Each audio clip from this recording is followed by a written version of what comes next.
अभिवादन स्वीकार कीजिए ब्रजेश मिश्रा का। और आप देखना शुरू कर चुके हैं द डिबेट। बहनों भाइयों, आपने देखा होगा कि इन दिनों मूल मुद्दों के इतर धार्मिक, सांप्रदायिक और जातीय मुद्दों का बोलबाला है। एक मुद्दा खत्म होता है इस तरह का जो भावनाओं को उत्प्रेरित करे, उसके मुकाबले दो और मुद्दे सामने आ जाते हैं। यानी मूल मुद्दों पर चर्चा न होकर इन विषयों पर चर्चा होने लगती है। इसके पीछे के कारण क्या हैं? अब जब 375 दिन बचे हैं चुनाव के, उस दौरान ऐसे मामलों को जनता के समक्ष प्रस्तुत करने के पीछे पक्ष, विपक्ष और रिलीजियस पक्ष का क्या तर्क हो सकता है, हम आज इन विषयों पर खुलकर और विस्तार से चर्चा करने वाले हैं। बहनों भाइयों, जब मूल मुद्दों पर बात न हो और मूल मुद्दों की चर्चा न हो, ऐसी परिस्थिति में सांप्रदायिक, जातीय और धार्मिक मसलों की बहुलता दिखाई दे, तो आप समझिए कि चुनाव आने वाले हैं, और वो भी राष्ट्रीय चुनाव। इन राष्ट्रीय चुनावों के ठीक पहले जातीय, सांप्रदायिक और धार्मिक उन्माद का एक वातावरण बन रहा है। और इस वातावरण में सिर्फ एक पक्ष ही नहीं, पक्ष, प्रतिपक्ष और स्टेक होल्डर्स। स्टेक होल्डर्स कौन? Religious leaders. कोई किसी से कम नहीं है। जनता इनके धुन पर चल रही है और मूल मुद्दों पर कोई बात करना नहीं चाहता, या मूल मुद्दों की रेलिवेंसी को इस तरह के मुद्दे कमज़ोर करते हैं, उनको हल्का करते हैं, और सांप्रदायिक, धार्मिक और जातीय मुद्दों को बहुत तेज़ी से बहुलतावादी तरीके से आगे बढ़ाया जाता है। सब कुछ जब ठीक चल रहा था, स्थितियां सामान्य हो रही थी, मूल मुद्दों की तरफ फिर जा रहे थे, मौलाना मदनी और उनके भाई सामने आ गए। उन्होंने सर्वधर्म सम्मेलन में एक नया बखेड़ा पैदा कर दिया, मंच से ही ड्रामे करवा दिए, और उसके बाद जिस तरह की स्टेटमेंट दी और 24 घंटे में अपने ही स्टेटमेंट को खा गए, अपना ही स्टेटमेंट बदल दिए मौलाना मदनी और उनके भाई। स्वामी प्रसाद मौर्य का मसला चल ही रहा था कि आज बीजेपी के सीनियर लीडर और सहकारिता मंत्री JPS राठौर ने कहा कि जो रामचरितमानस या उसकी चौपाई का विरोध करे वो बाबर की औलाद है। ये उन्होंने किसके लिए कहा? स्वामी प्रसाद के लिए कहा। तो अब ये कोई सोचे कि एक पक्ष शांत रहना चाहता है, दूसरा उसको बढ़ाना चाहता है, ऐसा बिल्कुल नहीं है। बाकी हिंदू धर्माचार्य भी मौलाना मदनी से पीछे नहीं है, वो भी पीछे से इसमें पेट्रोल डाल रहे हैं। एक पक्ष इनसे खुश होकर तालियां बजा रहा है, दूसरा पक्ष उनसे खुश होकर तालियां बजा रहा है। जातीय उन्माद, धार्मिक भेदभाव और सांप्रदायिकता, यही आज के दौर का सच है बहनों भाई। वरना कोई कारण नहीं था कि जब सर्वधर्म समभाव सम्मेलन आप मौलाना मदनी ने आयोजित किया, तो वहां इस तरीके की बात करना, विवादित विषयों पर ऐसी आपत्तिजनक टिप्पणी क्यों करना कि दूसरे धर्म के लोग स्टेज छोड़कर चले जाएं? अपनी ही सुप्रीमेसी को क्यों लागू करने की कोशिश करना? या तो फिर सम्मेलन बुलाया नहीं होता, अगर बुलाया था तो सबका सम्मान करना चाहिए था। स्टेज से यह ड्रामा मदनी ब्रदर्स ने क्यों किया? और इस ड्रामा करने के पीछे उनके पॉलिटिकल एम्बिशंस क्या हो सकते हैं? और अभी जब सोसाइटी महंगाई, बेरोजगारी, शिक्षा, स्वास्थ्य, तमाम और मसलों पर स्ट्रगल कर रही हो, उस वक्त मौलाना मदनी और उनके भाई का ये अभियान किस दिशा में ले जाता है? या JPS राठौर का अभियान किस दिशा में है? या स्वामी प्रसाद मौर्य का अभियान किस दिशा में है? या स्वामी प्रसाद मौर्य पर स्याही फेंकने या झंडा काला दिखाने वालों का क्या राजनीतिक मकसद हो सकता है? 16वीं सदी में रचा गया एक महाकाव्य, जिसको हिंदू धर्म में, सनातनियों में बहुत बड़ी आस्था है रामचरितमानस को लेकर, उसको लेकर विवाद कब? 21वीं सदी में। 16वीं सदी का ग्रंथ, विवाद 21वीं सदी में। आप टाइम कनेक्ट करिए बहनों भाइयों। क्यों? चुनाव है। तो क्या मूल मुद्दे इस देश में खत्म हो चुके हैं, या मूल मुद्दों पर कोई चर्चा नहीं करना चाहता, या फिर अधिकांश लोग हर विषय को जातीय, सांप्रदायिक और धार्मिक चश्मे से देखने लगे? उसमें आप भी यानी दर्शक वर्ग भी सम्मिलित है। इसीलिए कभी धर्म को लेकर, कभी जाति को लेकर, कभी संप्रदाय को लेकर, कभी पंथ को लेकर, कभी सम्मेलन को लेकर ऐसी टिप्पणियां आती रहती हैं। बहन भाइयों, मेरा यह मत है कि धर्म एक व्यक्तिगत विषय है, एक आस्था है, जीवन शैली का हिस्सा है। प्रत्येक व्यक्ति को हक है कि वो अपने धर्म का पालन करता है, यह उसकी निजी आस्था है। और सार्वजनिक स्थलों पर उसका व्यवहार भी अपने धर्म के आचरण के मुताबिक होना चाहिए। आचरण के मुताबिक से मेरा तात्पर्य है, जब आप सार्वजनिक जीवन में हो और ऐसे वक्तव्य दे रहे हो, तो सार्वजनिक स्थान पर हो, ऐसे वक्तव्य दे रहे हो तो सार्वजनिक स्थल पर हो, सोशल मीडिया पर हो, टेलीविजन पे हो, अखबारों में हो और ऐसे वक्तव्य दे रहे हो, आपको देखना होगा कि दूसरों की आस्था पर कोई चोट आप ना करें, क्योंकि धर्म निजी विषय है। लेकिन इस देश में धर्म राजनीति का विषय है। इस देश में धर्म निजी छोड़कर बाकी सब कुछ है। और यही कारण है कि धर्म के साथ जातीयता भी हावी हो रही है। अब अपनी अपनी जातियों को लेकर लड़ाई शुरू हुई है। मेरा सिर्फ कहने का तात्पर्य यह है कि हम society as a whole, society को, एक पूर्ण सोसाइटी को कैसे अपग्रेड करें, कैसे आगे बढ़ाएं, ज़्यादा से ज़्यादा लोगों को अपने एजुकेट करें, सबको जॉब्स दें, समाज को तरक्की की तरफ ले जाएं, या फिर मौलाना मदनी और उनके भाई जो विवाद कर रहे हैं उस पर फंसें, स्वामी प्रसाद मौर्य पे फंस जाएं, या फिर और बाबा लोग जो कहते हैं उस पर फंस जाएं, शफीकुर रहमान पे फंस जाएं, या फिर जेपीएस राठौर पर। तय आपको करना है बहनों भाइयों। कुछ स्टेटमेंट सुनिए, आज की डिबेट को फिर आगे बढ़ाते हैं। देश की महिलाओं, आदिवासियों, दलितों, पिछड़ों को अपमान से बचाने के लिए, सम्मान दिलाने के लिए रामचरितमानस की कुछ चौपाइयों के हिस्से को संशोधित करने या प्रतिबंधित करने की हमने मांग की है। लखनऊ गंगा जमुनी तहजीब का केंद्र है। अगर नाम बदलने की कोई आवश्यकता ही है तो राजा लखन पासी यहाँ के राजा थे, लखनऊ उनकी राजधानी थी, उन्हीं के नाम पर कभी ये लखनपुर कहा जाता था, फिर बाद में लखनावती हुआ, लखनावती से लखनऊ हुआ। तो अगर नाम बदलना ही है तो राजा लखन पासी के नाम पर क्यों नहीं? कुछ लोगों की बुद्धि हर ली गई है और ये लोग इस तरीके की बकवास कर रहे हैं। ये बाबर की संतान है, इन लोगों को किसी से कोई मतलब नहीं, ये राजनीति की रोटियां सेकने का काम कर रहे हैं। इनको जब रखा कि नीचे जमीन खिसक गई राजनीति की, तब ये इस तरीके से उछली बकवास कर रहे हैं। 2002 से 2003 तक मंत्री रहे तो उनको चौपाई नहीं याद आई।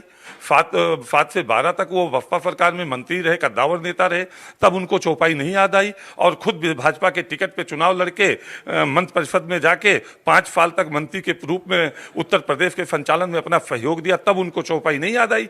समाजवादी पार्टी का झंडा पकड़ते ही उनको चौपाई याद आ गई। मैंने कहा ओम कौन है?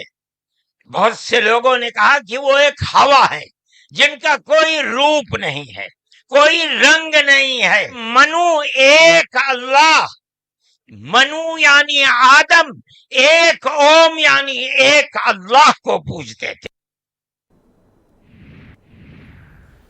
बहन भाइयों, एक बात तो बताना भूल ही गया, कुछ लोग लखनऊ का नाम बदलना चाहते हैं, कहते हैं लखनऊ का नाम लक्ष्मणपुरी कर दीजिए।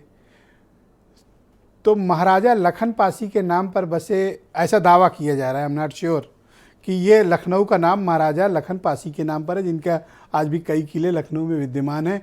तो अगर लखनऊ का नाम बदलना है तो महाराजा लखन पासी के नाम पर हो जाना चाहिए।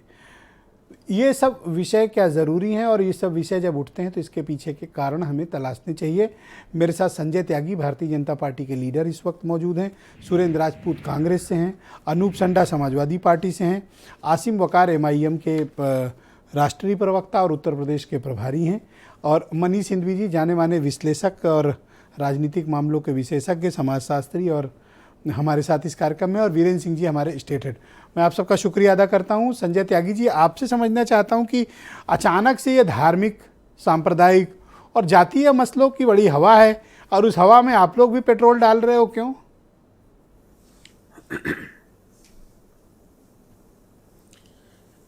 विजय जी, भारतीय जनता पार्टी कभी भी धार्मिक राजनीति नहीं करती, ना कभी पेट्रोल डालने का काम करती।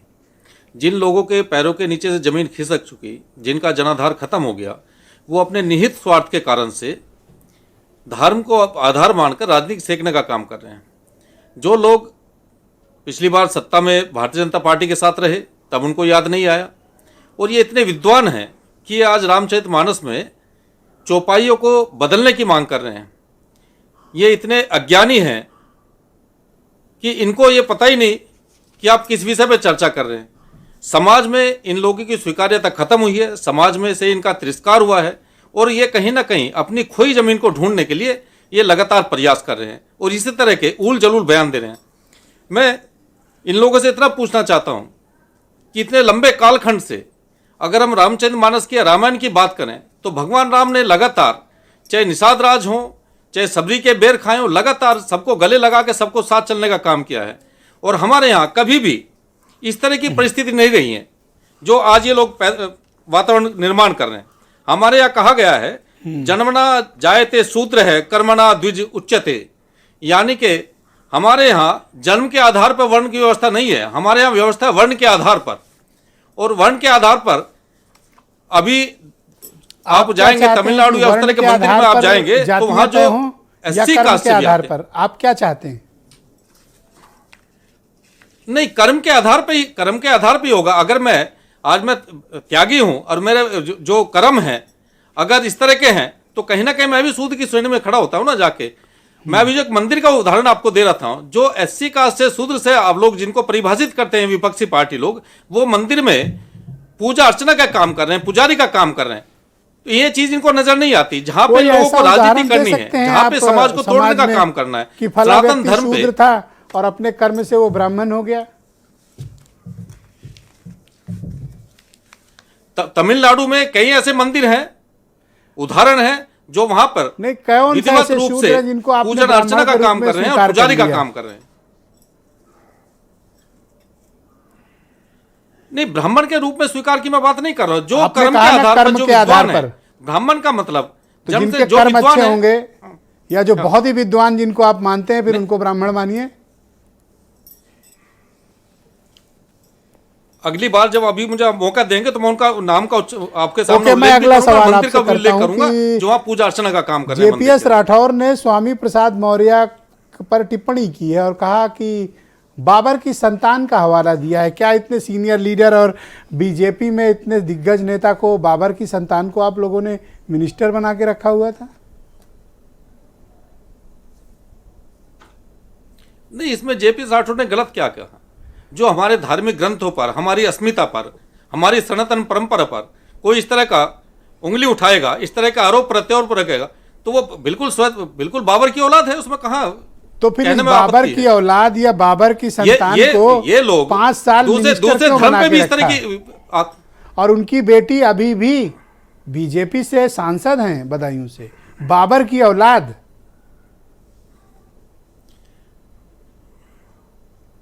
ये इस पे फैसला केंद्रीय नेतृत्व लेगा और समय समय वो फैसला लेते भी हैं। पर ये किसी को आजादी नहीं मिलती। कई बार कई अलग विचार के लोग भी संगठन में आते हैं। अनूप संडा जी, मैं आपसे समझना चाहता हूं कि आपके पड़ोसी जनपद से प्रतिक्रिया आ रही है कि स्वामी प्रसाद मौर्य को तब याद नहीं आया जब वो बीजेपी के साथ थे, ये समाजवादी पार्टी में ज्वाइन किए हैं, तब से आपकी पार्टी के भीतर से ही स्वामी प्रसाद के खिलाफ मोर्चा खुल गया है। आपके पड़ोसी विधायक हैं राकेश प्रताप सिंह, उनका स्टेटमेंट आपने सुनाया। क्या राकेश प्रताप सिंह का समर्थन करती है आपकी पार्टी या स्वामी प्रसाद मौर्य का? आज एक स्टैंड लेना पड़ेगा। हमारे नेता डॉक्टर लोहिया कहा करते थे कि समाजवादी का मतलब है जिसको वाणी की स्वतंत्रता और कर्म की मुट्ठी बंधी हुई, यानी विचारों के आदान प्रदान में अपना पक्ष रखने की आज़ादी, और जब कभी जनहित में अपनी विचारधारा के लिए संघर्ष करने का अवसर आए तो उस समय एक साथ एकजुट होकर के खड़े होकर के संघर्ष करना। तो समाजवादी पार्टी भारतीय जनता पार्टी के तरीके कोई लोकतांत्रिक तानाशाही वाली पार्टी नहीं है। स्वामी प्रसाद मौर्य जी के अपने निजी विचार हैं, श्री राकेश प्रताप जी के ने विचार अपने विचार व्यक्त किए हैं। ऑफिशियल कौन सा इसमें आपका कौन सा? ऑफिशियल का सवाल नहीं। देखिए, समाजवादी पार्टी के नेतृत्व ने बात पहले कह दी है कि हमारी आस्था भगवान राम और भगवान कृष्ण में, और हम ये भी ब्रजेश भाई आपको याद दिलाना चाहते हैं कि हमारे नेता स्वर्गीय डॉक्टर राम मनोहर लोहिया ने सबसे पहले इस देश में भगवान राम के आदर्श और मर्यादित चरित्र को लेकर रामायण मेला की परिकल्पना की थी और रामायण आपने भी मेला पढ़ा की है, शुरुआत सब की थी। जानते हैं कि लोहिया जी ने रामायण मेला की जिसमें परिकल्पना और की थी। उसमें हर पर ये जगह जो स्वामी प्रसाद और राकेश को आगे करके आप लोग गेम खेल रहे हो, मैं उसी बात ये क्यों ऐसा कर मैं रहे हो? उसी आपका बात- एक स्टैंड तो होना चाहिए। मैं उसी बात पे आ रहा हूं। देखिए, विचारों की आज़ादी और उन विचारों की आज़ादी के बीच में अक्सर विचारों के आदान प्रदान के बीच में कोई एक सर्वमान्य रास्ता निकल जाता है। राकेश प्रताप सिंह ने सही किया गलत? नहीं, देखिए, मैं उनकी टिप्पणी को ना सही गलत मैं इस पर कोई टिप्पणी नहीं करना चाहूँगा। स्वामी प्रसाद ने इसलिए- सही किया गलत? देखिए, स्वामी प्रसाद जी ने एक असहमति जाहिर की थी और मैं वो पहले व्यक्ति नहीं है, ये बात मैं कहना चाहता हूँ। मौलाना मदनी ने जो कहा सही कहा, एक गलत मिनट कहा। ब्रजेश भाई, उस बात को स्पष्ट कर लेने। इस देश की एक बहुत महान कवियत्री हुई हैं स्वर्गीय महादेवी वर्मा जी, और महादेवी वर्मा जी ने एक कविता लिखी थी जिस कविता में उन्होंने गोस्वामी तुलसीदास की इन पंक्तियों के ऊपर भी सवाल उठाए थे, सीता के परित्याग पे भी सवाल उठाए थे, ठीक। और उसके साथ साथ मैंने ये भी जोड़ना चाहता मैं हूं। समझ गया कि मैं लार्जर बेस आपका ये है कि स्वामी प्रसाद ने जो कहा है ठीक कहा है। नहीं, ठीक और गलत की बात ही नहीं है। मैं फिर आप उदाहरण देकर ये साबित क्यों कर रहे हो? मैं ये कहना आपका ये उदाहरण साबित करता है कि आप स्वामी प्रसाद के साथ खड़े हो। नहीं ब्रजेश जी, मैं ये कहना चाह रहा हूं कि धर्म को अगर हमेशा खुला हुआ रखना है और उसका जनहितकारी स्वरूप कायम रखना है तो चर्चा से भागना नहीं चाहिए। वो तो बाबर हमारी की- भगवान राम और कृष्ण में आस्था कोई गुब्बारा नहीं है कि अच्छा, किसी वो के सुई सुना आपने चुभाने उनका से फूट स्टेटमेंट? जाएगी। JPS हम राठौर। भारतीय जनता पार्टी नहीं है कि जरा सी बात आई तो हमारी ओके। आस्था हाथ हो गई। अब एक सवाल ले हम लीजिए। विचारों के आदान प्रदान के माध्यम से आपने जेपीएस राठौर रास्ता का खोजने वाले स्टेटमेंट लोग। सुना? उन्होंने कहा बाबर की संतान और त्यागी जी तो एक कदम आगे बढ़ के खेले हैं, बाबर की औलाद। देखिए, ये भारतीय जनता पार्टी और राष्ट्रीय स्वयंसेवक संघ अगर किसी पौराणिक चरित्र से इसका उदाहरण मुझसे आप पूछेंगे तो यह मारीच की विचारधारा है। जैसे मारीच रामायण में एक चरित्र आता है जो अपने रूप बदलने में बड़ा माहिर था, यह विचारधारा रूप बदलती रहती है। और इस संगठन का मूल चरित्र एक सांप्रदायिक जहरखुरानी गिरोह जैसा है, यानी सांप्रदायिक जहरखुरानी करके जनता के मन में सांप्रदायिकता का जहर पैदा करके कैसे वोटों शब्द का खोज ध्रुवीकरण के लाते कराने हो का आप प्रयास। लोग? नहीं, मैं कह रहा हूं सांप्रदायिक जहरखुरानी गिरोह, और क्या अरे है? वो क्या कह गए बाबर? मैं कह तो रहा हूं पूछा नहीं ये मैं कि तो बाबर को कहाँ थे इसके पहले? मैं तो उनसे ये भी पूछना चाहता हूं कि उनके एक केंद्रीय मंत्री ने 5 साल पहले कहा था कि मैं तो गोमांस खाता हूं, किरण रिजिजू जी ने। जी। उसके ऊपर त्यागी जी कुछ बोलेंगे क्या? बहुत शुक्रिया संडा जी। मैं डिबेट के दूसरे चरण में आपके बाकी विचारों को सम्मिलित करूंगा। सुरेंद्र राजपूत मेरे साथ मौजूद हैं, कांग्रेस के प्रवक्ता हैं। सुरेंद्र जी, बहुत शुक्रिया। ऐसा लगता है कि मूल मुद्दे खत्म हो गए हैं आजकल, यही विषय समाज में और राजनीति में हावी हैं। ब्रजेश भाई, पहली चीज तो मैं आपको इस विषय के लिए तो जो लखन वाला था, मुझे इसके लिए बुलाया गया था, लेकिन आपने जिस तरीके का अपना आरंभिक उद्बोधन दिया उसके लिए मैं आपको धन्यवाद दूं। आज भारतीय जनता पार्टी की जो परिस्थिति हो गई है वो उस हारे हुए जुआरी जैसी हो गई है जो अपना सब कुछ दांव पे लगाने के लिए तैयार है और वो चुनाव की जीत को ही सब कुछ मानता है। समाज भाड़ में जाए, राजनीति भाड़ में जाए, देश भाड़ में जाए, देशवासी भाड़ में जाए। छदम राष्ट्रवाद की परिकल्पना पर ऐसे गड़े मुर्दे उखाड़ रहे हैं और ऐसे ऐसे शब्दों का इस्तेमाल कर रहे हैं कि फलाना बाबर की औलाद है, फलाना इसकी औलाद है, फलाना खिलजी की औलाद है। अगर कोई पलट करके इनसे ये कह दे कि भाई फलाना रावण की औलाद है, फलाना मेघनाथ की औलाद है, फलाना क्या आप ऐसा कहना चाहते हो? महिषासुर के, नहीं, हम कुछ नहीं कह रहे, हम तो सिर्फ ये विमर्श इन लोगों ने जो तय किया है हम उसकी बात कर रहे हैं कि फलाना महिषासुर की औलाद है, फलाना क्या नाम रक्त बीज की औलाद है। तो इस तरीके की बात का क्या मतलब है, आप हमें बताइए।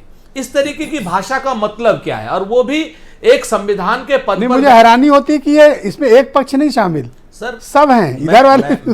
मैं फिर से कहता हूं कि ये बात बिल्कुल सही है कि सब पक्ष शामिल है ब्रजेश भाई, लेकिन मेरी एक आपत्ति तो है ना कि सत्ता पक्ष की जिम्मेवारी होती है समाज को चलाने में सबका सहयोग लेने की। इस बात से तो आप इनकार नहीं करेंगे जी। सत्ता पक्ष की बड़ी जिम्मेवारी है। विपक्ष अगर थोड़ा सा अपने मूल मुद्दों से मान लीजिए भटक भी रहा है या सवाल भी कर रहा है तो सत्ता पक्ष की जिम्मेवारी है उसको संयमित तरीके से जवाब देने अच्छा, की। बीजेपी के कुछ लीडर कह रहे हैं कि लक्ष्मणपुरी रख दो लखनऊ का नाम। हाँ, मैं उसी बात पे आता हूं। बिल्कुल, अब तक क्या था, ये मूल मुद्दा ये है।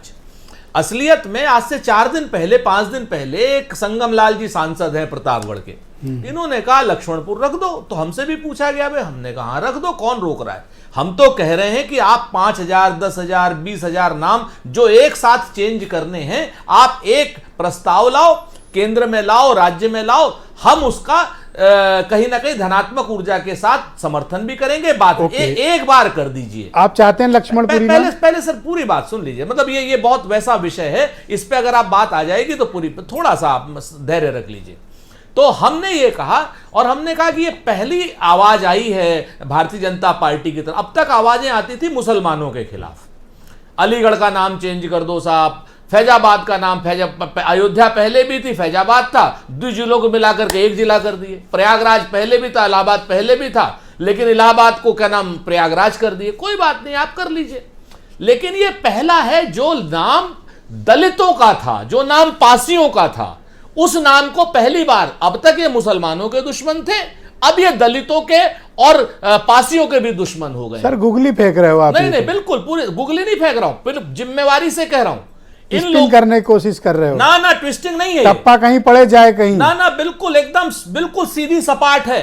एक बार पूछें दलित समाज के अपने नेताओं से, जिनको इन्होंने कहा था कि मैंने 11 लोगों को, दलित समाज के लोगों को मिनिस्टर लाइए, कोई हिस्ट्री बताइए कि लखनऊ का नाम लखन पासी के नाम पे है, महाराजा लखन पासी के नाम पे। मैं आपको लाइए हिस्ट्री दीजिए। मैं आपको अभी तुरंत दे देता हूं, अगर आप अपना मोबाइल ऑन कीजिए तो वो सारी हिस्ट्री ले लीजिए। सर जनता कर लेगी, आप बता दो, मैं तो आप पर यकीन करता हूं क्योंकि आप प्रवक्ता हैं। आप एक काम, आप सही बोलते हैं तो मैं मानूंगा कि आप एक काम करिए। लखनऊ, रायबरेली, हरदोई, इनके आसपास के 9 किले थे, जिसमें लखना पासी का किला था जो चौक के आसपास लोग बताते हैं, बिजली पासी का किला था जिसका पुनरुद्धार हुआ है, और इसी तरीके से 9 किले आसपास थे। यहां पासी साम्राज्य के महाराज लखना पासी के नाम से इसको लखनपुर कहा जाता था। अरे सर नवाबों के टाइम से लखनऊ है सर, आप उसको अभी मैं सुन तो लीजिए, 19वीं सदी में लाए दे रहे हो सर। नहीं, मैं आपको बात कर रहा हूं नवाबों। उसके पहले क्या नाम था लखनऊ का? फिर लखनपुर। मैं कह तो रहा हूं एक छोटी सी जगह थी ये लखनपुर, यही मैं आपसे कहना चाह रहा हूं। और विकिपीडिया उठा लीजिए आप, ये हमें नहीं कहने की जरूरत। भाजपा वाले फंस गए। अभी अगर लक्ष्मणपुरी कर दें तो आपने कोई एतराज है? मैं ये तो बात आप पासियों से पूछिए ना, ये तो बात दलित समाज के उन विचारकों से पूछे जिन्होंने दाऊजी गुप्त से, आप दाऊजी गुप्त रहे नहीं, क्या नाम, ये उदा देवी को लेकर के कौन आया, कि किसने खोज की? इन 9 किलो की खोज दाऊजी गुप्ता ने की थी, जो लखनऊ के मेयर थे। उनकी किताब पढ़े ये लोग, एक नहीं, मैं आपको 2500 उदाहरण देता हूं। दाऊजी गुप्ता की किताब सबको पढ़नी चाहिए, भाजपा में भी रहे, बसपा में भी रहे, कांग्रेस के तो हमारे थे, लखनऊ के मेयर। तो आपसे मैं अपील करता हूं कि आप इस पर शोध पत्र जारी और मैं आपको जिम्मेवारी से कहता हूं कि भारतीय जनता पार्टी अब तक मुसलमानों के खिलाफ इन नामों का इस्तेमाल करती थी, पहली बार भारतीय जनता पार्टी दलितों के खिलाफ कर रही है, और ये इनको भारी पड़ेगा। और ये अपने दलित समाज से, अपने पासी समाज से, बाकी सारे समाजों से बात करें और कहें कि मुसलमानों के साथ हम दलित के भी दुश्मन। मैं उम्मीद करता हूं कि आप शोध पत्र जारी करेंगे। मनीष सिंधवी मेरे साथ मौजूद हैं, जाने माने समाजशास्त्री भी हैं। बहुत शुक्रिया आपका मनीष जी। मैं आपसे समझना चाहता हूं कि इन दिनों एक नया ट्रेंड चला है, जाति पर बात करो, धर्म पर बात करो, ग्रंथ पर बात करो, जाति उन्माद फैलाओ, सांप्रदायिक उन्माद फैलाओ। अब तो धार्मिक सम्मेलन बुलाकर झगड़ा करने तक की नौबत आ गई है। और कोई किसी को बाबर की संतान कह रहा है, अरे मुद्दे खत्म हो गए क्या? असल में 24 का चुनाव आ गया है और सारी लड़ाई जो होगी वो धर्म और जाति पर ही होगी, ये एकदम स्पष्ट हो चुका है। और मैंने आपके इस चैनल पर कई बार कहा है कि हम भारत में और ख़ास तौर से ये जो हिंदी बेल्ट है, इसमें सिर्फ और सिर्फ अगर लड़ेंगे तो मुद्दों पर नहीं लड़ेंगे, जाति और धर्म पर ही लड़ेंगे। आप देखिए रामचरितमानस को लेकर तमाम विवाद हो रहे हैं। 1375 से 1700 के बीच का जो समय था वो भक्ति काल का समय था, उसको लोक जागरण काल भी कहते हैं। तमाम राम के और कृष्ण के भक्त लेकर तमाम दोहे, तमाम चौपाइयाँ, तमाम ग्रंथ लिखे गए। उसी दरमियान जब रामचरितमानस को संस्कृत से अवधी में लिख रहे हैं तुलसीदास, तो वो उस समय जो भी लिख रहे हैं वो समाज की सच्चाई को लिख रहे हैं। इसमें कहीं कोई दोमत नहीं है कि जाति इस देश की एक सच्चाई थी, और जिस दरमियान की चर्चा तुलसीदास जी अपने ग्रंथ में कर रहे हैं, उस समय जाति पूरी तरीके से अपने शिकंजे को कस चुकी थी। इसको मानने में कोई बुराई नहीं है जी। प्रगतिशील समाज होता कौन सा है? जो समय के साथ अपने आप को अच्छे के लिए परिवर्तित करता है, और हमको वो मौका मिला 1947 में। 1950 में हमने संविधान बना दिया, इक्वलिटी का अधिकार दिया सबको। और हमने तब से लगातार परिवर्तन किया। और आज 70 साल बाद मैं बहुत कॉन्फिडेंस से इस बात को कह सकता हूं कि हमने सार्थक बदलाव किए हैं। आप उत्तर प्रदेश की 2022 की असेंबली को देख लीजिए, क्या हर जाति का प्रतिनिधित्व वहां पर नहीं है? तो इसका मतलब हम प्रगतिशील हैं और हम प्रगति की तरफ बढ़ रहे हैं और जो हमारी कमियां थी उसको बेहतर करने की कोशिश कर रहे हैं। तमाम पश्चिम के देश जो अपने आप को विकसित देश कहते हैं, 100 साल पहले तक उनमें तमाम देशों में औरतों को मत देने का अधिकार नहीं था। मैं देख रहा हूं कमी एक घोड़ चल रही है, हमारे अंदर भी ऐसे मुद्दों को रेज करना, एक कंट्रोवर्सी को क्रिएट करना, और इसमें सभी सम्मिलित हैं। दुर्भाग्य यही है, धर्माचार्य नहीं, दुर्भाग्य यही है कि जब हम बेहतरी की तरफ बढ़ रहे थे तब अचानक से उस विकास के पहिए को रोक दिया जा रहा है और चर्चा पूरी की पूरी धर्म और जाति पर शुरू हो जा रही है। और चर्चा क्या हो रही है? कुचर्चा हो रही है। इस तरह की बातें जानबूझकर कही जा रही हैं जिससे झगड़े हों, लड़ाइयां हों, आपस में तनाव बढ़े और फिर उसी तनाव का फायदा लेकर ध्रुवीकरण किया जाए, उस ध्रुवीकरण के आधार पर चुनाव लड़े जाएं और अपने अपनी गोलबंदी करके वोट लिए जाएं। जी, ये जो नई लड़ाई शुरू हुई है स्वामी प्रसाद मौर्य, और ये सिर्फ जातीय मकसद है और इसका बेनिफिशियरी सिर्फ पॉलिटिकल क्लास है। मैं वही कहना चाह रहा हूं 30 साल से ये नेता हैं जी, और तमाम बार मंत्री भी रहे हैं, विधायक भी रहे, कभी इन्होंने चर्चा नहीं छोड़ी। असल में देखिए, अब एक नया मसला शुरू हो गया है। भाजपा हिंदुत्व को लेकर आगे बढ़ रही है, एक नए गठजोड़ को बैठाने का प्रयास किया जा रहा है, मुसलमान, ओबीसी और एससी, और अब उस रास्ते पर एक नया गठजोड़ बनाने की कोशिश की। बहुत शुक्रिया आपका मनीष सिंह जी। सारा मामला ये सियासी है जी। मैं डिबेट के दूसरे चरण में आपके बाकी नए गठजोड़ की तरफ विचारों को सम्मिलित करूंगा। मोस्ट अवेटेड आसिम वकार जी मेरे साथ इस वक्त मौजूद हैं, MIM के राष्ट्रीय प्रवक्ता और यूपी के प्रभारी। वकार साहब, शुक्रिया आपका। मौलाना मदनी कहना क्या चाहते थे, आप कुछ समझ पाए? वकार साहब सर, मौलाना मदनी कहना क्या चाहते थे, आप कुछ समझ पाए? नहीं सर, इस्लाम में जी, हमारी जो धार्मिक किताब है वो है कुरान करीम जी, अल्लाह की किताब, अल्लाह का उसमें जो फरमान है, हुक्म है, वो उसके अंदर है। उस कुरान में एक आयत है, लकुम दीनकुम वलिय दीन, तुमको तुम्हारा दीन मुबारक और हमको हमारा दीन मुबारक। अल्लाह का हुक्म है, तुम उनसे कहो कि वो अपने दीन पर रहें और तुम कहो कि हम अपने दीन पर रहेंगे, ना तुम हमें डिस्टर्ब करो ना हम तुम्हें डिस्टर्ब करेंगे। ये इस्लाम है। और मैं समझता हूँ कि मुझसे बेहतर इस आयत का तर्जुमा और इस आयत के मायने अरशद मदनी साहब को पता थे और पता होंगे। तो क्या है, क्यों है, मुझे तो वही बताएंगे। लेकिन सच्चाई ये है कि क्या कहना चाह रहे थे। आप भी सार्वजनिक जीवन में हैं, पॉलिटिकल आदमी भी हैं, इस तरह की कवायदों को आप किस नज़रिए से देखते हैं? क्या ऐसे विवाद इंटेंशनली किए जाते हैं या इसके पीछे यह अचानक से हो गया? नहीं, देखिए, जब सद्भावना की बात आती है, मेरा मानना ये है कि जब सद्भावना की हम बात करते हैं तो उसमें एक चीज़ को किनारे कर देना चाहिए कि मैं बड़ा और तुम छोटे। ना हम तुमसे अपनी मनवाएंगे, ना हम तुम्हारी मानेंगे। बिल्कुल ठीक बात कही आप। देखिए, बहुत सीधी सी बता रहा हूँ, मैंने वहाँ सुना लोकेश मुनि जैन साहब जो थे, जो संत थे जैन समाज के, उन्होंने विरोध प्रकट किया। अब मैं अरशद मदनी साहब के से या बाकी लोगों से पूछ रहा हूँ कि जैनों में दो जैन होते हैं, एक दिगंबर जैन, एक श्वेतांबर जैन। दिगंबर जैन कपड़ा नहीं पहनते, श्वेतांबर जैन सफ़ेद कपड़ा पहनते हैं, एक ही जैन समाज से आते हैं, एक ही जैन धर्म से आते हैं और दोनों एक दूसरे की विचारधारा से सहमत नहीं हैं। क्रिश्चियंस में भी प्रोटेस्टेंट्स हैं, कैथोलिक हैं, मेथोडिस्ट हैं, तो कई तरह के हैं। इस्लाम में भी हैं, शिया हैं, सुन्नी हैं, कई फिरकों के हैं, हम लोग एक दूसरे की विचारधाराओं से सहमत नहीं रहते हैं। बिल्कुल। तो जब एक धर्म का आदमी, मुसलमान शिया सुन्नी से सहमत नहीं है विचारधारा से और सुन्नी शिया से नहीं, हिंदू में मिताक्षरा स्कूल ऑफ थॉट और देवबागा स्कूल ऑफ थॉट अलग अलग है, अपर क्लास अलग है, शेड्यूल क्लास अलग है, अभी लड़ाई चल रही है। तो हम ये कैसे एक्सेप्ट कर लें कि हमारे मजहब की बात दूसरे धर्म का आदमी मान लेगा, जब उसी धर्म का आदमी एक दूसरे की बात नहीं मान रहा है। जैन आपस में एक दूसरे की नहीं मान रहे हैं, क्रिश्चियंस आपस में एक दूसरे की नहीं मान रहे हैं, मुसलमान एक दूसरे की नहीं मान रहे हैं। स्कॉलर धर्मगुरु हैं, उनसे तो ऐसी एक्सपेक्टेशन नहीं है। देखिए, मैं बताऊं आपसे, कभी कभी ऐसा होता है कि हम कहना कुछ चाहते हैं और समझा कुछ और देते हैं। एग्जैक्टली, ये भी प्रॉब्लम आती है सर। कभी कभी ये होता है कि हम कहना ही गलत चाह रहे थे। तो ये टॉपिक नहीं है सर। पर ऐसे पढ़े लिखे व्यक्ति से ऐसी उम्मीद तो नहीं की जा सकती नहीं, कि देखिए इस वक्त जब माहौल में सबको एक करने की जरूरत हो उस वक्त ऐसे किसी भी स्टेटमेंट से बचना चाहिए। देखिए मैं बताऊं, जिसके दो अर्थ निकल रहे हों। देखिए हमारा मजहब जो है, इस्लाम जो है, हम इस्लाम में हमारे सबसे कट्टर दुश्मन हम यहूदियों को मानते हैं, लेकिन हजरत मूसा अलैहिस्सलाम और हजरत इब्राहिम अलैहिस्सलाम हमारे पैगंबर हैं। हम क्रिश्चियनों से भी इत्तिफाक नहीं रखते हैं, लेकिन हजरत ईसा अलैहिस्सलाम हमारे पैगंबर हैं। हजरत यूसुफ अलैहिस्सलाम, हजरत याकूब अलैहिस्सलाम, हजरत इदरीस अलैहिस्सलाम, हमारे क्या कहा गया है कि 1,24,000 कमोबेश पैगंबर आए, लेकिन सबका जिक्र नहीं है कि कहाँ कहाँ आए, कब आए, उनके नाम क्या थे, किन किन मजहबों में आए, ये नहीं है। कुछ का जिक्र है।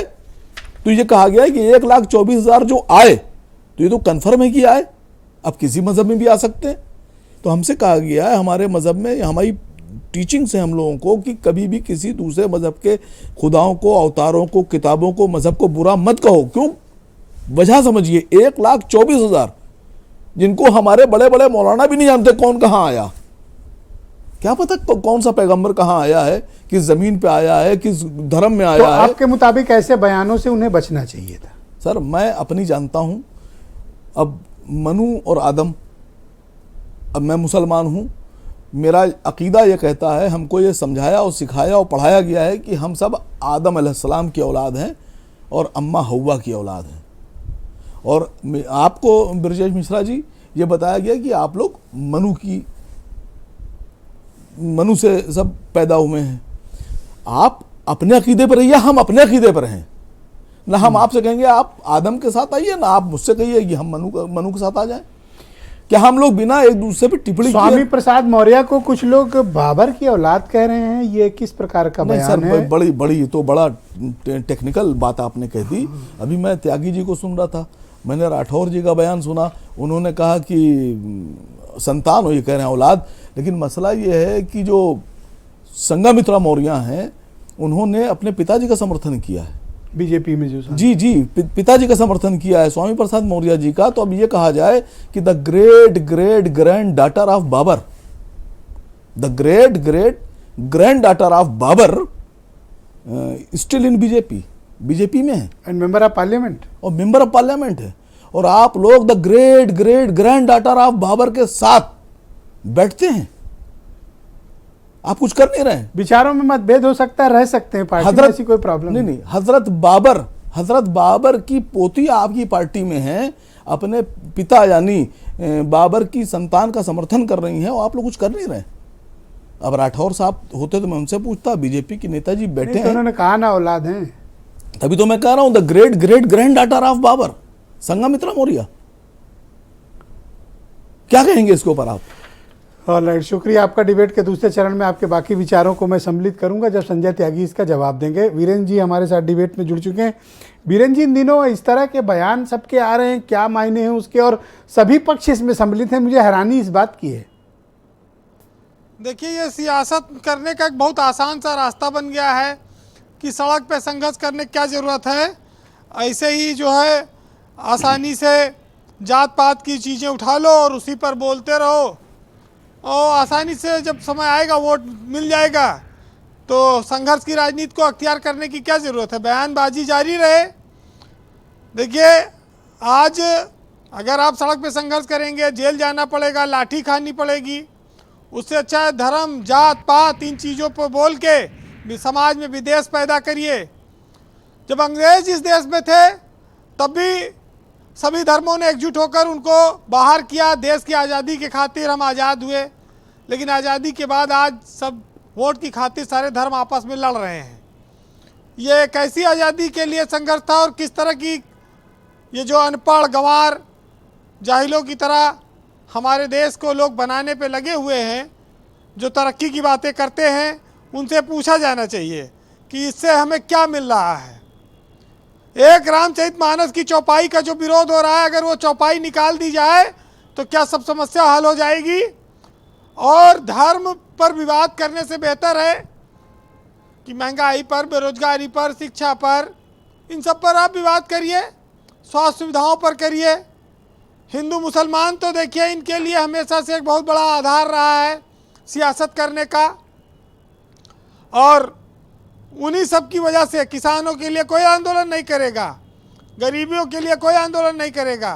धर्म के नाम पर इस तरह का आंदोलन करते रहिए। कोई शूद्र बनना चाहता है, कोई ओबीसी बनना चाहता है, कोई कुछ बनना चाहता है। बीजेपी तो छोड़िए, जब समाजवादी पार्टी में ही स्वामी प्रसाद मौर्य का कई जगह विरोध हुआ है। मनोज पांडे ने किया, पवन पांडे ने किया, शिवपाल यादव ने किया, अब राकेश सिंह भी उनका खुलेआम विरोध कर रहे हैं। इससे हासिल क्या हो रहा है ये नहीं समझ में आता। रामचरितमानस की बात जब आती है तो ये लगता है कि मौर्य बसपा में बड़े लंबे समय तक रहे, जहाँ मनुस्मृति का बड़ा विरोध होता रहा। उस परंपरा से आए हुए लोग मानस का विरोध करेंगे, इसमें कोई बड़ी आश्चर्य की बात नहीं है। हमारे देश में ग्रंथों को, महापुरुषों को तमाम बार उनके ऊपर कीचड़ उछाला गया, लेकिन हर बार देश के लोगों का अटूट विश्वास रहा है। ब्रजेश जी, लखनऊ की एक अंतर्राष्ट्रीय पहचान है। अब इनको कुछ नहीं मिला तो लखनऊ का नाम बदल दो। पूरे देश में लखनऊ नवाबों का शहर रहा है। नजाकत, नफासत, आदर, सम्मान उसकी एक पहचान मानी जाती है। नाम बदलने से अब एक नया विवाद खड़ा कर रहे हैं। क्या हासिल होगा इससे पता नहीं, किसको क्या चाहिए ईश्वर जाने। लेकिन अटल बिहारी वाजपेयी इसी लखनऊ से सांसद रहे, राजनाथ सिंह भी इसी लखनऊ से सांसद हैं। हम संविधान के हिसाब से काम करना चाहते हैं या खाली वोट की खातिर सब चीज़ें चलेंगी, ये बड़ा आज सोचने वाला विषय है।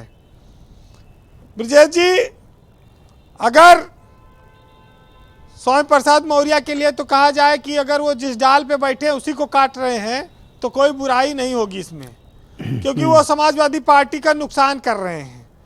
और ये बात लोगों को समझ में देर से आएगी, लेकिन एक चीज़ जरूर है कि समाजवादी पार्टी को स्वामी प्रसाद मौर्य को रोकना चाहिए। अभी ये 20 तारीख से विधानसभा का सत्र शुरू हो रहा है, वहाँ भी विवाद होगा और इसी को लेके होगा। अभी बाबर की औलाद और आदम हवा और क्या क्या चीज़ें जो कही जा रही हैं, ये लोग दोनों बातें करते हैं।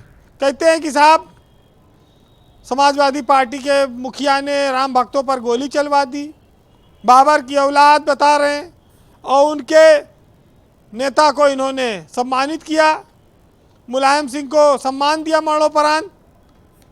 तो ये सियासत खाली वोट लेने के लिए हो रही है और लोगों को इस मामले में समझदार बनना पड़ेगा कि हम किस रास्ते पर चलना चाहते हैं। बहरहाल जी, जो ये लोग गंदी सियासत कर रहे हैं बयानबाजी की, अगर ये सड़क पे उतरते, बिजली के खिलाफ, महंगाई के खिलाफ, बेरोजगारी के खिलाफ कुछ आंदोलन करते तो इनका ज़्यादा स्वागत होता। लेकिन इनकी हिम्मत नहीं, क्योंकि पुलिस लाठी मारेगी और जेल मुकदमा लिखा जाएगा। मुकदमा तो खैर मौर्य के खिलाफ भी लिखा गया, देशद्रोह भी लिख दिया गया, लेकिन वो 5 तो जला गए जो प्रति फाड़े थे। मौर्य का पुलिस कुछ कर ही नहीं। चलिए, हमारे यहाँ बयानबाजों की एक लंबी फहरिस्त है। नेताओं को जो प्रभावशाली होते हैं उनको कुछ नहीं होता। सुनिएगा, वसीम बरेलवी में लिखा है कि जरा सा कतरा आज अगर कहीं उभरता है तो वो समंदरों के लहजे में ही बात करता है, और खुली छतों के दिए कब के बुझ गए होते, कोई तो है जो इन हवाओं के पर कतरता है, और शराफतों की यहाँ कोई अहमियत ही नहीं, किसी का कुछ न बिगाड़ो तो कौन डरता है, और जमी की कैसी वकालत हो फिर नहीं चलती जब कोई फैसला आसमां से उतरता है। बहुत शुक्रिया आपका वीरेंद्र जी, हमारे साथ जुड़ने के लिए बहुत बहुत धन्यवाद। ग्राउंड जीरो से आपने अपने इनपुट्स हमें उपलब्ध कराए हैं। बहनों भाइयों, हम इस मसले को और इस डिबेट, इस पर चर्चा को आगे बढ़ाते हैं। अनूप संडा समाजवादी पार्टी के प्रवक्ता हैं, मेरे साथ इस वक्त मौजूद हैं। अनूप जी, मैं आपसे समझना चाहता हूं कि एक ही पार्टी, दो विचारधारा, और दोनों एक दूसरे के विपरीत और दोनों एक दूसरे के खिलाफ स्टेटमेंट देते हुए स्वामी प्रसाद मौर्य और राकेश प्रताप सिंह का जिक्र करना चाहता हूं कि आपकी पार्टी में अनुशासनहीनता है या जानबूझकर आप इसे बढ़ावा दे रहे हैं? नहीं, देखिए, ना अनुशासनहीनता है और ना जानबूझ करके बढ़ावा देने की कोई बात है। समाजवादी पार्टी विचारों की अभिव्यक्ति की स्वतंत्रता की हामी है। हर व्यक्ति को अपने विचार रखने का हक है। राकेश प्रताप जी ने भी जो अपनी बात कही है, उन्होंने कोई इस्तीफा और त्यागपत्र तो दिया नहीं, अपनी मर्यादा में बात कही है। स्वामी प्रसाद मौर्य जी ने एक बात कही है, और मैं यहाँ देखिए एक बात ब्रजेश भाई कहना चाहता हूँ जो समझने की बात है। एक पुस्तक मैं अपने साथ ले करके आया हूँ। एक कन्नड़ा के बहुत बड़े विद्वान हुए हैं A.K. रामानुजम, उन्होंने एक पुस्तक लिखी 300 रामायण कि राष्ट्रीय और अंतर्राष्ट्रीय स्तर पर मिला करके विभिन्न क्षेत्र के लोक जीवन के आधार पर राम की अलग अलग रूप में परिकल्पना की गई है। अभी जैन धर्म के किसी आचार्य का जिक्र हो रहा था। एक जैन धर्म के विद्वान हुए हैं विमल सूरी, उन्होंने पौमचर्यु नाम से एक रामायण पे ग्रंथ की रचना की, जिसका संस्कृत में अनुवाद होता है पद्मचरित्र। और उसमें उन्होंने ये कहा कि रावण का वध राम ने नहीं किया, लक्ष्मण ने किया। रावण ने सुदर्शन चक्र लक्ष्मण के ऊपर चलाया और वो सुदर्शन चक्र वास्तव में लौट करके रावण के सर को काट गया। सर आप कहना क्या चाहते हो? आप सर मैं ये कहना चाहता हूँ कि हरि अनंत रामचरितमानस हरि अनंत हिंदुओं का, सनातनियों का आराध्य ग्रंथ है, हरि अनंत, और उसकी प्रचलित मान्यता है। सर अब आप किसी और रामायण का जिक्र कर एक नई कंट्रोवर्सी करना चाहते हैं। मैं कोई कंट्रोवर्सी नहीं, मैं ये कहना चाहता हूं कि वाल्मीकि रामायण 3000 साल पहले रची गई जी, जो मूल रामायण मानी जाती है। आप कौन सी मानते हैं? नहीं देखिए, मैं सीधे तौर पे बताऊं, मैं राम के चरित्र में आस्था रखता हूं। उनके व्यक्तित्व को और उनके व्यक्तित्व के बारे में लिखे गए तमाम साहित्य को इस रूप में राजनीतिक लाभ उद्देश्य के लिए धर्म का इस्तेमाल मत करो। अच्छी बात है, मुद्दों की कोई कमी नहीं है, लड़ो सरकार से। देखिए अगर राजनीतिक सरकार से तो लड़ नहीं रहे हो सर, देखिए रामायण पे लड़ रहे हो, चौपाई पे लड़ रहे हो। ब्रजेश जी आप बता रहे हो कि सूरी जी ने एक रामायण लिखी, मुझे आप क्षमा करेंगे, मुद्दे नहीं है, मुझे आप में राजनीतिक क्षमता नहीं है, मुझे आप क्षमा करेंगे। समाजवादियों से ज्यादा संघर्ष का इतिहास तो करो सर। ये किन मुद्दों पर? और अभी कुछ मित्र बात कर रहे थे मुद्दों की। 2017 का विधानसभा का चुनाव में हमारी टैगलाइन थी काम बोलता है जी, और भारतीय जनता पार्टी की टैगलाइन थी कब्रिस्तान बनाम शमशान, बाबर बनाम कुछ और। तो उसी से सीख तो ये बताइए उसी से सीख कि क्या नहीं सीख नहीं रहे। हमने ये कहा कि टैगलाइन बदल ली, समाजवाद मात्र एक राजनीतिक आंदोलन नहीं है जी। डॉक्टर राम मनोहर शुक्रिया आपका। थोड़ा सा डिबेट के सेकंड राउंड में वक्त का अभाव है, मैं परिकल्पना की क्षमा चाहता हूं, अधिक समय नहीं मेरे पास। मैं संजय त्यागी जी को आमंत्रित करता हूं। पहलुओं को लेकर आसिम वकार ने कुछ मुद्दों का जिक्र किया, मैं चाहता हूं कि आप उनकी चुनौती को स्वीकारें त्यागी जी, और जवाब दें आसिम वकार को।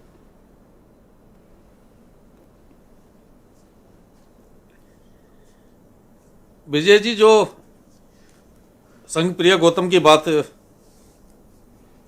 आई है उस पर केंद्र ने तो संज्ञान लेगा और समय पे लेगा। और मेरा इतना कहना है कि 2014 से अब तक कालखंड में जो हिंदू समाज संगठित हुआ है, जो जातियों में बिखरा हुआ था वो संगठित हुआ है।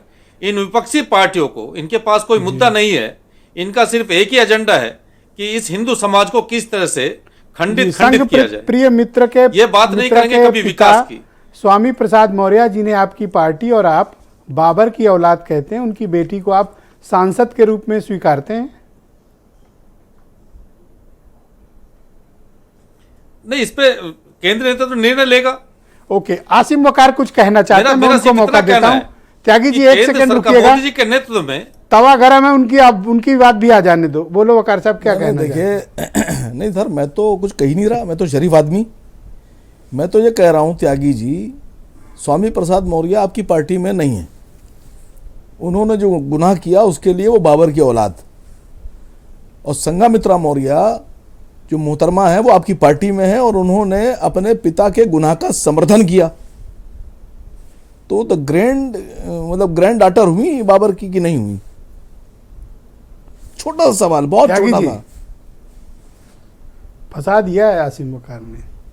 नहीं, मैंने ब्रिजेश जी कहा ना, इस पे केंद्र संज्ञान लेगा और जो भी उचित कार्रवाई होगी। पर मेरा इतना कहना है, नहीं सर, ये जितने भी बुद्धिजीवी बैठे हैं, ये सब लोग सिर्फ हिंदू धर्म पे ज्ञान बांटने के लिए हैं। ये इतने विद्वान लोग हैं कि सिर्फ हिंदू धर्म पे ज्ञान बांटेंगे, बाकी इनको समाज में, अपने समाज में क्या किया है, 20 अपने सेकंड समाज है में आपके क्या पास करना है, वकार इसकी साहब, चर्चा इसके बाद नहीं नहीं, करेंगे। 20 सेकंड और में। हिंदू जनमानस ओके याद आसिम वकार 20 सेकंड। नहीं सर, कोई बात इसके बाद टाइम नहीं दूंगा, चाहे नहीं, राजपूत जी से जितनी सिफारिश नहीं, करा। संघमित्रा मौर्य का गुना सेम, तो केंद्र जो है संज्ञान लेगा, और स्वामी प्रसाद मौर्य पे त्यागी जी और राठौर जी संज्ञान लेंगे। क्या कमाल है साहब। ओके सुरेंद्र राजपूत जी, तो फाइनली अगर लक्ष्मण पूरी विजय कर जी, दिया जाए, मुझे बड़ा त्यागी जी बड़ा एक अचंभा सेकंड रुकना है पड़ेगा कि इतने प्लीज। पैनल पे इतने मैं विद्वान सुरेंद्र लोग राजपूत बैठे जी हैं को आमंत्रित कि जो करता हूं। राजपूत जी, विजय जी मेरी एक लक्ष्मण सेकंड बात पूरी करना, सुनिएगा। मैं दूंगा समय। विजय जी प्लीज त्यागी जी, प्लीज एक सेकंड मैं मेरी आपको बात समय पूरी दूंगा होने सर, कोई दंगल नहीं चल रहा है सर, आराम से सर। सुरेंद्र विजय जी राजपूत एक आपके सेकंड में मित्र हैं, बात बोलना पूरी, चाहते एक हैं। सेकंड में बात पूरी कर रहा हूं। ओके अच्छा 10 सेकंड बोलिए, 10 सेकंड। विजय जी, ये इतने सब विद्वान लोग हैं, इनको सिर्फ एक सनातन धर्म दिखाई देता है, जिसको ये एजेंडा के साथ में जातियों का बांटना काम करते हैं। इनके पास विकास का कोई एजेंडा नहीं है। समाज कैसे आगे बढ़े, मेरा देश आगे कैसे बढ़े, मेरा ठीक, समाज ठीक, आगे कैसे अच्छा बढ़े, विकास के इनके एजेंडे पे पास कोई सुरेंद्र एजेंडा राजपूत नहीं बैठे है। हैं बोलने एक के लिए। ही बोले एजेंडा भाई, है कि कह रहे हिंदू विकास का जनमानस कैसे एजेंडा टूटे। पूरा नहीं होने दे रहे हो। एकदम सही बात कही त्यागी जी ने। कन्याकुमारी से लेके कश्मीर तक की जो राहुल गांधी जी के नेतृत्व में कांग्रेस की भारत जोड़ो यात्रा है, ये विकास का एजेंडा है। संजय त्यागी जी सहित पूरी भारतीय जनता पार्टी को अपना कम्युनल एजेंडा छोड़ करके इस यात्रा को ज्वाइन करना चाहिए था। एक यात्रा अभी और निकलेगी संजय त्यागी जी, उसमें आइए महंगाई के मुद्दे पर बात करते हैं, आइए शिक्षा के मुद्दे पर बात करते हैं, आइए आप ही का मुद्दा था कि शिक्षा मुफ्त होनी चाहिए सबको, स्वदेशी जागरण का बात करते हैं। आपने एक नई यूनिवर्सिटी नहीं बनाई, एक नया प्राइवेट क्या नाम सरकारी स्कूल नहीं बनाया। आइए इस गलती को मानिए और कहिए कि हम सरकारी स्कूल बनाते हैं, इलाहाबाद के छात्रों की फीस वृद्धि को वापस लेते हैं, बनारस के छात्रों की फीस वृद्धि को वापस लेते हैं। आइए कहिए महंगाई को खत्म करते हैं और छात्रों को शिक्षा मुफ्त देते हैं और स्वास्थ्य मुफ्त देते हैं छात्रों को। आइए हमारे साथ जुड़िए और पूरे देश के विकास की बात करिए। तो मौलाना मदनी को भी ऐसे स्टेटमेंट नहीं देने चाहिए। मेरी बात सुनिए, असल बात हो क्या रहा है, मौलाना मदनी साहब हो या अन्य लोग हो, ये भारतीय जनता पार्टी के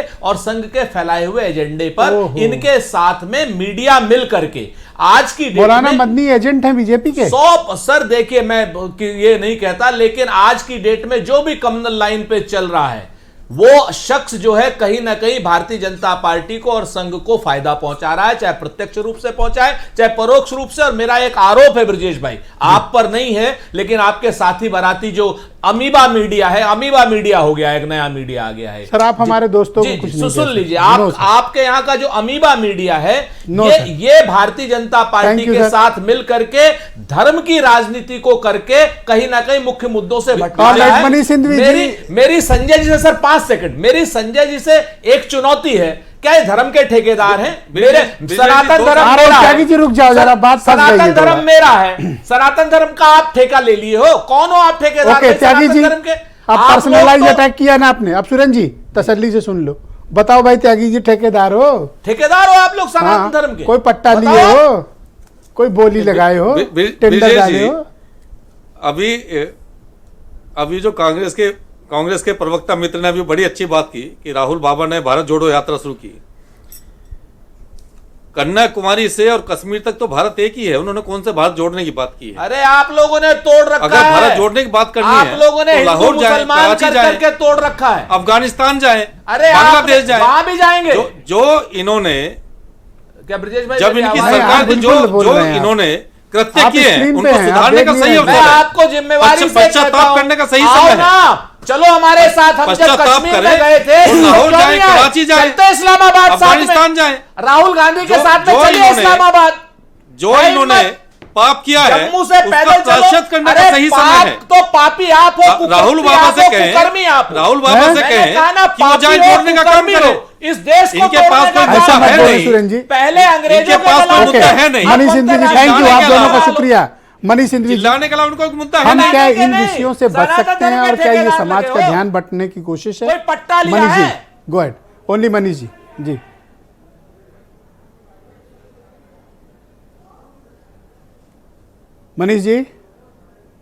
मनीष जी आप सुन पा रहे हैं मुझे? एक बार सवाल दोहरा देंगे? मेरा सवाल यह है कि क्या ये लोग जानबूझकर मुद्दों से ध्यान हटकाना चाहते हैं, बांटना चाहते हैं?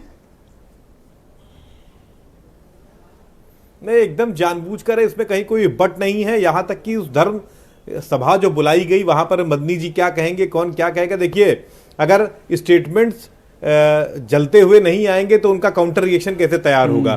तो मैंने कहा नहीं, सब दो पक्षों की राजनीति है, तुष्टीकरण की राजनीति है, चाहे वो जातियों का मामला हो चाहे धर्म का मामला हो, हमें पोलराइज करके ही वोट लेना है। आज जो भाजपा हिंदुत्व की बात करती है वो यही विश्वेश्वरैया हॉल में 19 दिन तक ओबीसी के अलग अलग जातियों का सम्मेलन करती है। तो अगर हिंदू एक था तो अलग अलग जातियों के सम्मेलन की क्यों जरूरत पड़ती है? ठीक है जी, बहुत बहुत शुक्रिया। तो सवाल इस बात का है कि ये सारा का सारा मसला यही है। जी, बहुत बहुत शुक्रिया। मैं आप सबका बहुत आभार प्रकट करता हूँ और धन्यवाद देता हूँ कि आज आप सब परिचर्चा में सम्मिलित हुए। और बहनों भाइयों, आप सबका भी बहुत शुक्रिया। ध्यान रखिए और मूल मुद्दों पर डटे रहिए।